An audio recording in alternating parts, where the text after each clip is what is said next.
Hello বন্ধুরা, কেমন আছো তোমরা সবাই? আশা করি তোমরা সবাই খুব ভালো। আমার ইউটিউব চ্যানেলে তোমাদের সবাইকে স্বাগত। আজকে সাডেনলি আমার বন্ধু বলল যে ওর অফিসে তাড়াতাড়ি ছুটি হয়ে যাবে, তো চল একটু এম বাজার থেকে ওদের কালেকশনগুলো দেখে আসি। তো যেমনি কথা তেমনি কাজ, ওর একবার বলাতেই আমি রেডি হয়ে বেরিয়ে পড়লাম এম বাজারের উদ্দেশ্যে।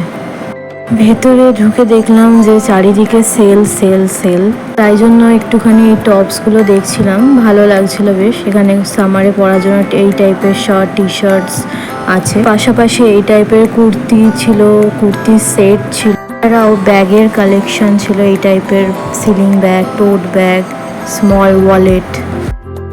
তারপর যে কটা জামা পছন্দ হয়েছিল সেগুলোকে একটু ট্রায়াল রুমে এনে দেখছিলাম যে কেমন লাগে। তো এই কটাই চুজ করেছিলাম, তার মধ্যে এই ব্ল্যাকটা আমার খুব পছন্দ হয়েছিল। ক্যাশ কাউন্টারের ভিড়টা দেখেই বোঝা যাচ্ছে যে বাঙালিদের অকেশন চলে এসেছে। ভিডিওটা ভালো লাগলে অবশ্যই লাইক করো আর আমার চ্যানেলটাকে সাবস্ক্রাইব করে দিও। টাটা।